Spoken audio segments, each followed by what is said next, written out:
అబ్బా! హా!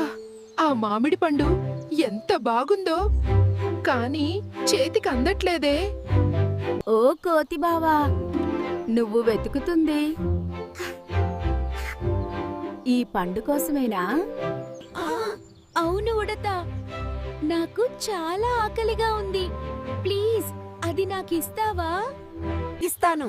కానీ ఒక కండిషన్, మనం ఇద్దరం సగం సగం తినాలి, ఓకేనా? సరే సరే, కలిసి తింటేనే మజా. రా, ఇక్కడ కూర్చో.